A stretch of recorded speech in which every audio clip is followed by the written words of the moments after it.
In the sweltering dusk of September 1701, Charleston Harbor smelled like death. Dressed in money dot, the Portuguese slaver, Santa Maria had dropped anchor like a black bruise on the water. Chains rattled across the deck as 180 souls stolen from Angolan villages were marched down splintered planks onto American soil. Mosquitoes hummed funeral hymns. White men in fine coats walked the line like butchers grating meat, poking ribs, forcing mouths open, appraising teeth. One woman among them did not lower her eyes. She was, perhaps 20, tall for her people, skinned the color of polished ebony, shoulders marked with precise, raised scars that told a story. No white man in that market could read Roya Inez, daughter of a village chief who had once commanded 300 spears. Her name had been something melodic in Kimbundu. They would strip it away and call her Esperanza de Lima Hope of Lima Hope. Like irony was a currency they could spend. She watched them the way a leopard watches men who think they are hunters. Edmund Grayfield arrived late, boots shining, pale blue eyes cutting through the crowd like frost. 6'3" second-generation planter, already legendary for turning swampland into gold. His rice fields drank blood as greedily as they drank water. He had recently beaten his previous house slave to death for a single wine stain on an English carpet. The body had been dragged to the river before sunrise. No one spoke of it after noon. He stopped in front of her, turned her chin with 2 fingers, studied the scars, smiled the thin smile of a man who believes beauty in bondage is a bonus. 42 pounds sterling, he told the auctioneer without looking away from her face. She'll do nicely. The hammer fell. That night, chained in the hold of a flatboat gliding up the Ashley River, Esperanza made her first silent vow. She would not merely survive Edmund Grayfield. She would study him. And when the time came, she would use everything he had taught her without him ever knowing he was the teacher. Grayfield Estate rose from the marshes like a whitewashed monument to arrogance. 3,000 acres of rice, carved out of alligator swamp. A great house of brick and timber, wide verandas, imported glass windows that caught the sunset like trapped fire. Behind it sprawled the quarters, rows of low cabins where hope went to die slowly. From the moment she stepped inside the big house, Esperanza became invisible by design. She learned to move without sound, to anticipate needs before they were spoken, to refill crystal goblets while conversations swirled above her head like storm clouds. She pretended her English was halting, broken enough to obey, never enough to be suspected of understanding. But she understood everything. The Grayfield dining room was not just a place to eat. It was the unofficial throne room of the Rice Council. 14 men who between them controlled most of the colony's rice wealth, slave regulations, and backroom influence with London. They met once a month. They drank imported rum. They laughed like ton. And they planned. Edmund Grayfield presided unofficial king, Marcus Sutton, the Seasoner, whose plantation specialized in breaking the will of newly arrived Africans until resistance became a memory. James Rutherford, magistrate and family splitter, who discovered that a man worked harder when his wife and children were held hostage on another estate. William Peden, record breaker, who calculated caloric minimums, the way a mathematician calculates pi exact. Merciless, profitable. Henry Caldwell, the governor's cousin, whose letters opened doors in London. Thomas Harrington, ex-naval officer who ran his fields like a Benjamin Fairfax, old money pretending it wasn't rotting. Samuel Kingsley, breeder-in-chief. Robert Fielding, torture innovator. Charles Warwick, information broker. Jonathan Crichton, keeper of breeding ledgers. David Norris, doctor who kept bodies alive just long enough to extract one more season. Alexander Hartwell, warden of runaways. George Baxter, youngest at 35, hungriest for cruelty's approval. They sat around the long oak table, like a war council of profiteers. Candles dripped wax onto polished wood. Silver candelabras threw shadows that danced like chained men. Served them. She poured claret while they debated whether 20 lashes or branding was more effective pedagogy. She cleared plates while they compared prices for prime breeders. She listened while they boasted of new devices. Iron cages that cooked runaways in sunlight. Metal collars lined with inward spikes. Whips braided with wire. Every word entered her like ink into paper. She remembered names. Dates. Specific. Who laughed loudest when a child was sold away from its mother? Who kept souvenirs, locks of hair? Carved teeth from the ones who resisted longest? Night after night, when the house slept, she slipped into the kitchen by the dying embers of the great coal furnace, pride of Greyfield's imported wealth. She sharpened knives she never used for cooking. Slow strokes. Methodical. The sound was almost meditative. 15 years passed like a single held breath. She watched marriages arranged and torn apart. She watched children born into ledgers instead of love. She watched men who once sang under African stars reduced to silence. And every year the furnace grew hotter in her mind. Not the physical fire, the idea of it. One night, in the spring of 1715, everything tilted. She met Kwame. He was loaned to Greyfield for heavy labor. Broad-shouldered, secretly literate. He had learned letters from a dying overseer who'd whispered them like contraband. Kwame taught others in stolen Sunday moments, scratching alphabets into dirt with sticks. Their first real meeting happened under a fallen cypress in the rice fields. Insects screamed around them, masking voices. He looked at her scars and did not flinch. He called her by the name she had not heard spoken in 14 years. From that night forward, they built something more dangerous than escape, a network. A network. Songs that carried messages. Gestures that looked like obedience, but meant rendezvous. Names of sympathetic contacts in Spanish Florida. Safe houses, patrol gaps. They were no longer planning survival. They were planning judgment. But judgment requires a spark. And the spark came on a humid March evening in 1716, when Edmund Greyfield announced to the council Esperanza poured wine that he was launching a new breeding program. Prime stock, he said, smiling.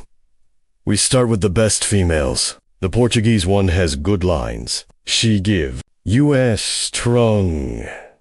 The glass in her hand never trembled. But inside her chest, something ancient and patient finally snapped. That night, beneath the same cypress, Kwame begged her to run. There's still time. A traitor owes me passage to St. Augustine. We disappear. She pressed her forehead to his. Running saves us, she whispered in their shared tongue.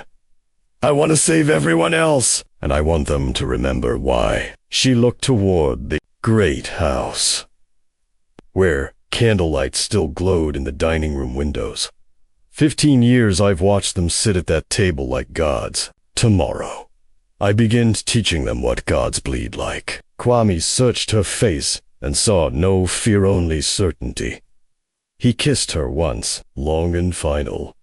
Then he helped her plan the unthinkable, because sometimes the most terrifying thing a slave can do is wait 15 years and never forget a single detail. The rice fields at Greyfield Estate never slept. By day they shimmered green under a merciless sun, water standing mirror still between the rows, reflecting the bent backs of men and women who moved like slow shadows. By night, the same fields turned black and whispering, alive with frogs, crickets, and the low, constant suck of mud that could swallow a footend. Sometimes a whole life without a sound. It was in that darkness, in the spring of 1715, that Esperanza first met Kwame. He had been loaned out for the heavy spring planting, 22 years old, built like the cypress trees that lined the riverbank, shoulders scarred from whips, but eyes still bright with something unbroken.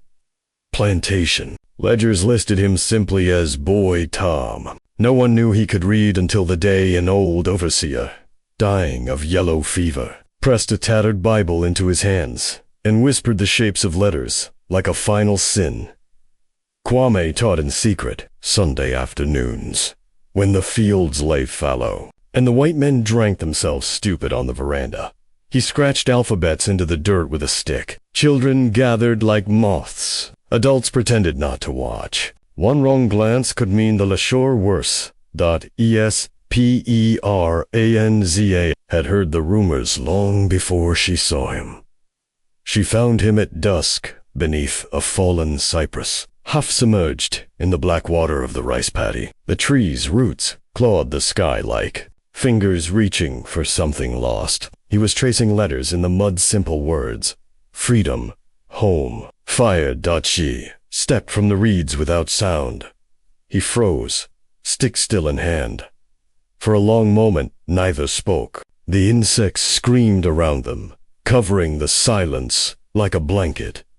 Then he said, very quietly, your scars. They mean something where you come from. She touched the raised patterns on her shoulder, lines and circles her mother had cut when she was named heir to the village council. They mean I was never meant to kneel. He looked at her, not at her body, not at her labor value, but at the woman who still carried a crown no one could see.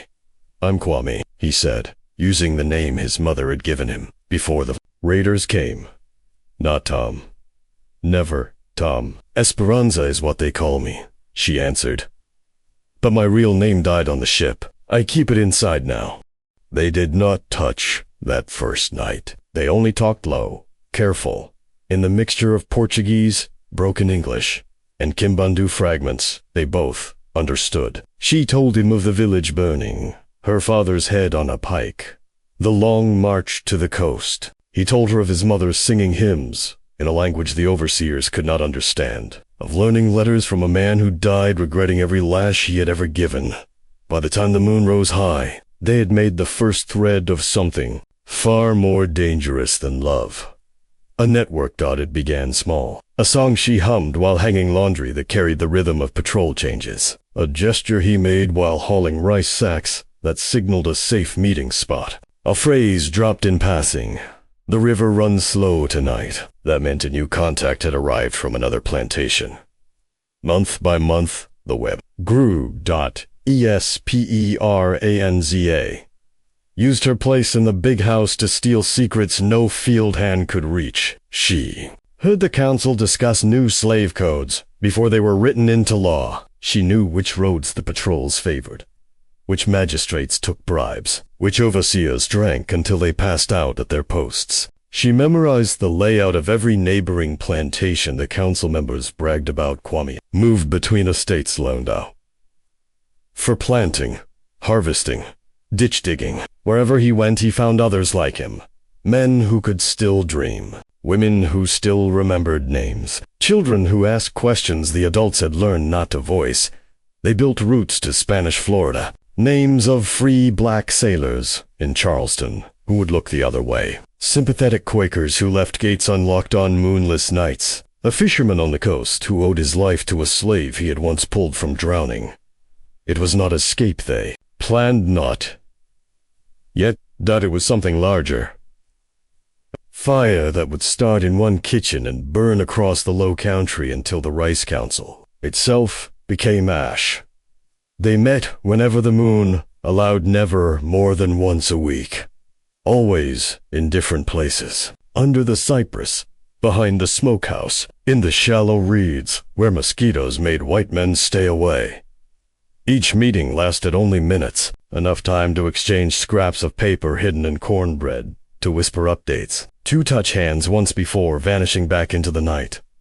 Love grew slowly, carefully, the way rice grows in flooded fields, patient, rooted deep, invisible, until the harvest. One night, in late autumn, Kwame brought her a small cloth bundle. Inside, a single page torn from a Bible, the verse about the Israelites crossing the Red Sea underlined in charcoal. For when we cross our own sea, he said. She folded it into the hem of her skirt, Next, to the tiny vial of herbs. She had begun carrying nightshade. Jimson. Weed. Belladonna plants her grandmother had taught her could quiet a man forever or wake him screaming. She kissed him then, fierce and brief, tasting salt and river mud and something like hope. But hope is a dangerous thing. On a plantation. In March 1716, during the monthly council meeting, Edmund Grayfield leaned back in his carved chair, brandy glass catching candlelight, and announced the new breeding program. His voice carried the casual confidence of a man discussing livestock improvement. We've got prime females ready, strong lines, good hips. We'll isolate them, pair them carefully, monitor the pregnancies. Start with the Portuguese once she's healthy, intelligent enough not to birth idiots. Superior stock for the fields. The other 30 nodded, murmured approval, raised glasses. ESPE. RANZA stood behind Grayfield's chair, pouring more brandy with steady hands. Inside her chest, 15 years of swallowed rage ignited. That night she met Kwame under the cypress one last time. The air was thick with coming rain. Lightning flickered far off over the Atlantic. He took one look at her face and knew. They're selling me tomorrow, he said before she could speak. Rutherford bought me for £60. I leave at dawn. After the meeting, her breath. Caught! He reached for her. We run tonight. The Spanish trader still owes me. We can be in St. Augustine in 10 days. Free. She let him hold her for a long moment, long enough to remember the shape of his arms, the rhythm of his heart. Then she pulled back. Running saves too, she said in their private tongue. I want to save the rest, all the children still unborn, all the mothers still crying in the dark, all the men still pretending they've forgotten how to fight. Kwame searched her eyes, saw the furnace already burning there. What are you planning? He asked, voice low. She looked toward the great house, where lamplight still glowed in the dining room. 15 years I served them. 15 years I listened while they planned how to break us. Now I use their own arrogance against them. Their own table, their own furnace, their own pride. He understood then, and he was terrified. Not for himself, but for her. They'll torture you worse than death, if they catch even a whisper. I know. They'll make every slave watch. No. He took her face in his hands. Then let me help you finish it. She nodded once. For the next 3 months, they refined the plan in fragment stolen seconds, coded songs, hidden notes, .esper, ANZ. Studied the coal furnace until she knew its every breath, how much coal kept it at cooking heat, how much pushed it to melting iron, how long it took to reach temperatures that could roast a man alive without killing him too quickly. She stockpiled extra fuel. Claiming Grayfield wanted expanded kitchen operations, she positioned shackle stools meant for punishing the enslaved, where they could be reached in seconds. She prepared the sedative blend, herbs dried in secret, ground fine, tasteless in strong liquor. And every night she sharpened the knives. Not for cooking, for teaching. On the evening of June 22nd, 1716, Kwame was taken to Rutherford's estate. Esp stood at the kitchen window and watched the wagon disappear into the dusk. Then she turned back to the furnace. She fed it one more shovelful of coal. The flames answered with a low, hungry roar. Tomorrow, the Rice Council would sit at their table. Tomorrow, she would serve them their final meal. And tomorrow, after 15 years of silence, Esperanza de Lima would finally speak. June 23rd, 1716, dawned like any other Carolina morning, thick heat, already rising from the rice fields, air heavy with the metallic scent of wet earth and distant thunder. The sun climbed slow and angry, turning the low country into a slow cooker before noon. Peranza. Woke at 4 a.m. as she had every day for 15 years. Today, the routine was camouflage. She fed the coal furnace first, shovel after careful shovel, building the fire steadily, not too fast to alarm the other kitchen slaves, not too slow to waste time. By sunrise, the bricks glowed dull orange inside. By mid-morning, the heat radiated in waves that made sweat bead on her forehead, even standing 10 feet away. She knew exactly how much coal it would take to push the core. Past 2,000 degrees Fahrenheit, hot enough to soften iron, to blister flesh in seconds, to cook a man from the outside in without immediate mercy. She prepared the dining room with the same precision she had used for 14 years of monthly meetings. Polished oak table gleaming, silver candelabras aligned, imported crystal glasses catching light like tiny prisons. She arranged the chairs in their usual order. Grayfield at the head, Sutton to his right, Rutherford opposite. The rest fanned out in the hierarchy of cruelty they had earned.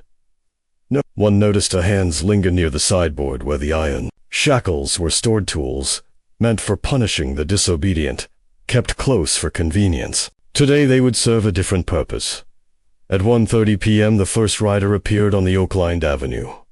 Marcus Sutton, as always. Early. 53. Heavy gold.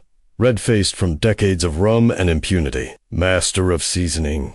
The art of turning free people into things that obeyed without thought. He dismounted, tossed reins to a stable boy without a word, and strode inside like he owned the air itself. Speranz watched from the kitchen window. She had served him wine while he described hanging resistant slaves in iron cages under the noon sun until their skins split like overripe fruit. She remembered every detail.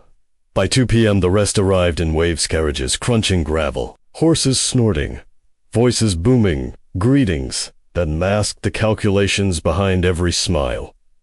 William Patton with his armed overseers trailing like dogs. James Rutherford alone, silver-mounted pistols glinting on his saddle.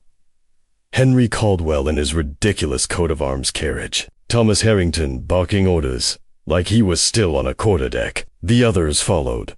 Fairfax, Kingsley, Fielding, Werrick, Crichton, Norris, Hartwell, and young George Baxter, eyes hungry for approval. 14 kings of rice and ruin. They filed into the dining room. Esperanza moved among them like smoke-pouring claret, setting platters of roast beef and yams, clearing bones, refilling glasses. Her face blank, her mind counting heartbeats. The meeting began as it always did. Rice prices first, Charleston. Market trends. Export quotas. How to squeeze London for better tariffs. Then the real agenda. Human property. Pat unboasted of his incentive system. A few extra ounces of corn for exceeding quotas. The lash for falling short. Give them just enough hope to keep pulling. Never enough to stop fearing. Rutherford nodded. Family separation works wonders. A man will break his back if his woman and children are held elsewhere. Reunion becomes the carrot. Sutton laughed, describing his latest import, a metal frame that suspended a man spread-eagled exposed to sun and insects for days. Teaches patience better than any sermon. They debated breeding programs with the detachment of horse traders. New torture devices from the Caribbean, exporting spent slaves to Spanish mines for premium prices. Esperanza poured brandy strong, dark, laced with a sedative she had perfected over months. Tasteless. Odorless. Delayed by 2 hours. Long enough for them to relax, to loosen collars, to believe the evening was ordinary. At 9:47 p.m. the German clock on the mantel chimed softly. The first man swayed. George Baxter, youngest and loudest, blinked hard. Damn this heat, he muttered, reaching for his glass again. Then William Patton clutched his stomach. James Rutherford's eyes lost focus. Marcus Sutton's hands began to tremble. Grayfield was the last to understand. "Gentlemen," he began, voice slurring. He never finished. One by one they slumped heads lolling onto polished wood, brandy spilling across ledgers, candles guttering in the sudden stillness. Esperanza waited 30 more seconds, listening to the house settle dot. Then she moved. First, the doors. Every exit from the main floor bolted except the one leading to the kitchen. She worked quickly, silently. Then the Bodies. She started with the lightest Baxter, dragging him by the ankles across. Persian carpets worth more than most colonists earned in a decade. The sound was soft, wet, obscene. She pulled him through the hallway, past portraits of Grayfield ancestors who stared down in frozen disapproval. One by one, 3 hours of grueling labor. Sweat soaked her dress.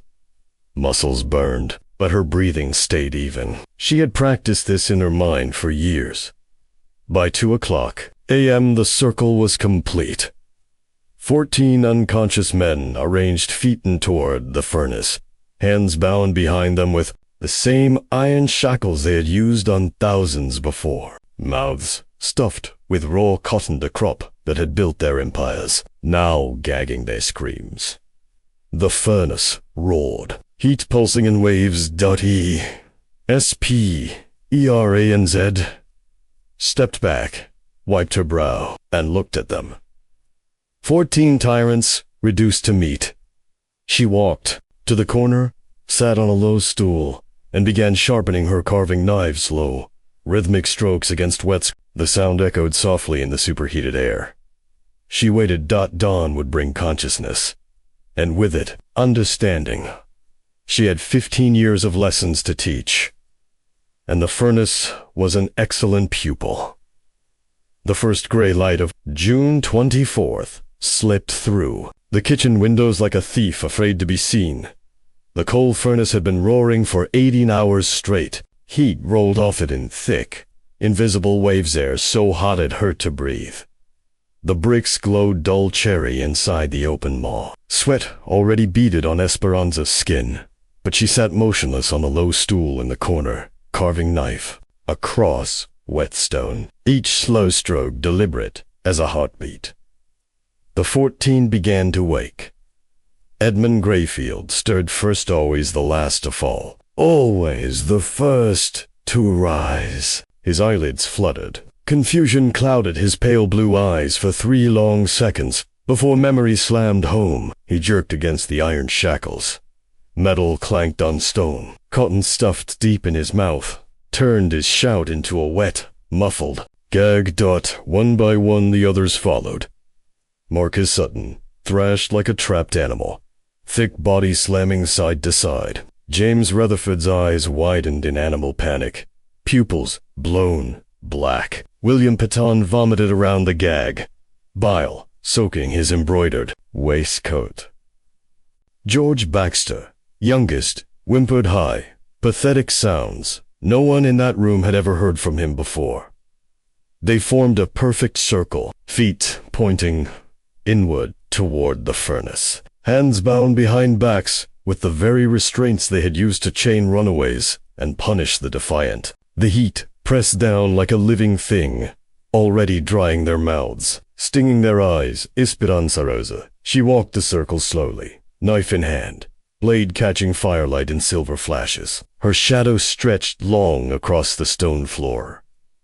"Good morning, gentlemen," she said. Her voice was calm, measured, the English perfect and unaccented, the voice she had hidden for 15 years. "I trust you slept well. We have a great deal to discuss today." She stopped beside Marcus Sutton. He strained against the shackles until blood trickled from his wrists. "You," she said quietly, "specialize in breaking spirits. You take men and women who still remember freedom and teach them to forget. You hang them in cages under the sun until their minds crack open like eggs. You smile while you do it." Sutton's eyes bulged. He shook his head violently. She moved to James Rutherford. "You separate families the way other men separate cattle. You sell children before their mothers finish bleeding from birth. You tell the fathers their reunion depends on how many barrels they fill. You call it motivation! Rutherford's muffled scream vibrated through the cotton. She continued around the circle, naming each man, reciting specific cruelties she had witnessed or overheard.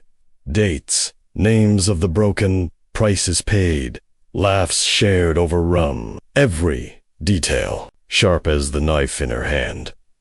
When she reached Edmund Grayfield, she knelt so their eyes were level in you. She said softly, "Are the architect. You could have chosen mercy. You had wealth, learning, power. Instead you chose Monster, because Monster paid better. You beat Sarah to death for a wine stain. You planned to breed me like livestock. You thought I was nothing." Grayfield's chest heaved. Tears cut tracks through the sweat on his face. Dot. She walked to the furnace and pulled the first iron rod from the coals. It glowed. White gold, heat shimmering the air around it like water. She carried it back to the circle. She started with Grayfield, held the rod inches from his face so he could feel the sear without contact. "This," she said, "is for every brand you burned into skin, for every back you whipped until bone showed, for every child you sold while the mother screamed." Then she pressed it briefly, deliberately to the meat of his forearm. Skin hissed. Flesh blistered instantly. Grayfield's body arched, muffled scream tearing through the gag. The smell. The smell. A burning hair and meat filled the kitchen. She moved methodically, one rod at a time. Non-lethal places. Palms, soles, cheeks, thighs. Places that would hurt for hours, days, before the heat finished them. She had watched these men perfect the same art, keeping bodies alive long enough to suffer fully. Between applications she'd spoke to Patton. "Remember Asher? Pregnant when you bought her. You worked her until labor came in the field. Sold her newborn before she could hold him. Whipped her for crying too loud. You said it. Disturb your sleep." Patton's eyes rolled, white with terror. "To Eric. You paid £5 to personally administer 50 lashes to a runaway last spring. You smiled the whole time. You took breaks so he would stay conscious." Werrick sobbed, wet lie. She read from Grayfield's ledger pages, torn free, held close so they could see their own handwriting. April 12th, 1715. Sold boy Caesar, 14. To Rutherford, for breeding. Mother unmanageable. Recommend disposal. June 3rd. Rebecca died in childbirth. Child survived. Lost 20 pounds. Improve breeder nutrition. Each entry landed like a lash. The kitchen became an oven. Temperature climbed past 130 degrees Fahrenheit. Skin reddened, blistered. Breathing turned shallow and fast. Several men began to slip toward unconsciousness. Esperanza would not allow it. She pressed cold, wet cloths to foreheads, forced water past gags, slapped cheeks when eyes rolled back. "You do not sleep," she told them. "You do not faint. You feel every second, every burn, every memory you made us." Carrie. As afternoon peaked, the screams faded to rasping gasps, vocal cords, scorched raw. The air reeked of charred flesh, sweat, fear. She dragged them closer to the furnace positions Marcus Sutton had once described in detail. Close enough for radiant heat to cook slowly, far enough to keep them conscious. "This is how you killed Thomas," she told Sutton, positioning him within 3 feet of the coals. "You watched him beg for 3 days. You smiled while he cooked. By sunset the sounds were no longer human, just wet, broken wheezing. By midnight only, Grayfield still breathed. His Richmond's body had prolonged the agony. Skin cracked and weeping, eyes swollen nearly shut. He managed one hoarse whisper around the cotton. "Please, money, freedom, anything." Esperanza leaned close, lips almost brushing his ruined ear. "I already have everything," she said. "I have you. Knowing you were wrong, knowing you are never superior, never chosen, just a man who chose evil. And now you pay." She fed one final shovel of coal into the furnace. The flames answered with a hungry roar. Grayfield's last breath rattled out some time after the moon crossed the zenith. Silence fell broken only by the crackle of coals and the soft, steady scrape of Esperanza sharpening her knife. One final time, she sat in the corner, humming the Portuguese lullaby her mother once sang. The fire had done its work. 14 lessons taught, 14 monsters reduced to ash, and Dawn was coming. Asterisk, and with it, the world would change. Dawn broke over Grayfield Estate on June 25th, 1716, thin and merciless. The first rays slid through the kitchen windows and found 14 blackened shapes arranged in a perfect circle around the now silent coal furnace. What had been powerful men-lords of rice, judges, breeders, torturers were reduced to charred husks, skin cracked like dry earth, limbs curled in final agony, mouths still stuffed with the raw cotton that had built their fortunes. The air hung heavy with the stench of burned flesh, coal smoke, and the faint metallic temps of blood long since boiled away. Esperanza Gilima sat at the rough pine table in the center of the room. She was sharpening the same carving knives she had used to prepare their final meal the day before. Slow, rhythmic strokes against whetstone. The sound was almost soothing, like a mother humming to a restless child. She wore the same simple linen dress she had worn for 15 years of service, now streaked with soot and sweat, yet her posture remained regal, untouched by exhaustion or remorse. She hummed softly, a Portuguese lullaby her mother had sung in the village, before Portuguese raiders turned it to ash. The melody floated through the superheated air, gentle counterpoint to the horror surrounding her. The first overseer to enter was young, barely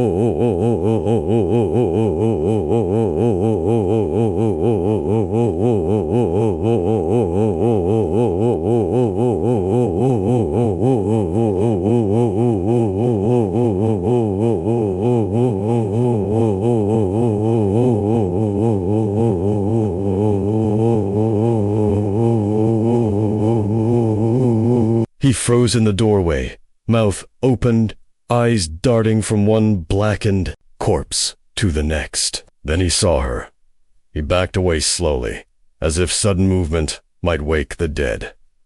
Within minutes, the alarm spread. Slaves from the quarters crept closer, peering through windows and cracks in the door. They did not scream.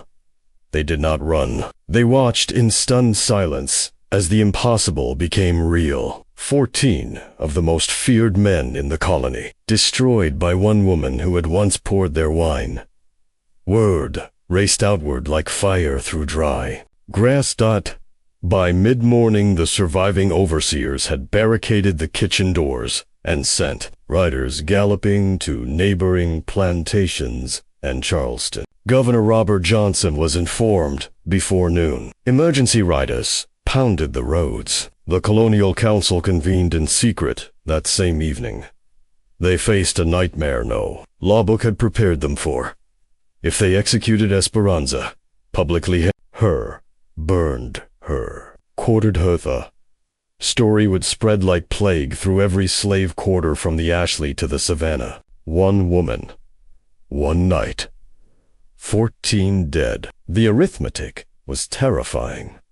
If they buried the truth entirely, the silence itself would breed legend. They chose the middle path, the cruelest one. Official story. Tragic kitchen fire during a routine business meeting. 14 prominent citizens lost, 'cause unknown, perhaps a spark from the furnace, perhaps overturned candles. No mention of shackles. No mention of cotton gags. No mention of the single woman who had orchestrated it all. Esperanz was sentenced, quietly. Sailed to a Spanish trader bound for the silver mines of New Granada. A death sentence, disguised as commerce slaves, rarely survived 2 years in those shafts. Conditions were designed to grind bodies to dust. On July 5th, 3 weeks after the massacre, she was loaded onto the Santa Isabella under heavy guard. The ship slipped out of Charleston harbor on the evening tide, carrying 43 other souls and one legend. The ship's log recorded her death 3 days out. Fever. Buried at sea, per maritime custom. But logs can lie. Rumors began almost immediately. Some slaves from Grayfield swore she had whispered of contingency plans contacts in Havana, a small boat waiting at a supply stop, allies among free black sailors who owed her favors. Others claimed she had spent her final weeks teaching kitchen workers about herbs that could mimic fever, about anatomy weak points, about how masters slept too soundly after rum. Justice burns slower than coal, she had told them, but burns complete. The fire I started will find other kitchens, other masters, other tables. Whether she truly escaped or whether the story was shaped by desperate hope mattered less than the effect. The locale changed. Kitchens caught fire under suspicious circumstances. Overseers fell from horses on empty roads. Livestock died after eating feed that smelled faintly of night. Tools vanished from sheds and reappeared in places no slave should have known existed. Most unsettling, slaves began to know things. A master's favorite chair, the location of hidden strong boxes. The hour he rose to relieve himself, the names of his mistresses. An invisible network had awakened. Esperanza and Quam had first woven, now stretched across plantations, carrying secrets instead of songs. Owners reacted in panic. Armed escorts became mandatory. Monthly rice council meetings were canceled. Indefinitely no. One wanted to gather 14 powerful men in one room ever again. Some planters eased punishments not from conscience, but from raw self. Others doubled the brutality. More whips, more separations, more cages, and reaped higher escape attempts. Work slowed. Mysterious accidents. New laws flooded the colonial assembly. No gatherings of more than 3 slaves without white supervision. No tools carried after dusk. Mandatory searches of quarters. The laws drove resistance deeper underground, more sophisticated, more patient. Esperanza's name became a whisper passed from mother to child in the dark. There was a woman who made 14 kings kneel in their own kitchen. She waited 15 years. She never forgot a single face. She never forgave a single cruelty. By 1739, 23 years later, the Stono Rebellion erupted, the largest slave uprising in colonial America. Leaders included men who had worked plantations once tied to the Rice Council network. They marched with drums and banners, shouting for freedom. The rebellion was crushed, but the fear it left behind never faded. The Grayfield kitchen stood empty. For decades, no slave would enter it after dark. No owner could staff it. Eventually, the house fell into ruin. Then the entire structure was pulled down. The land returned to swamp and silence. But the lesson did not die. Property can think. Property can remember. Property can wait.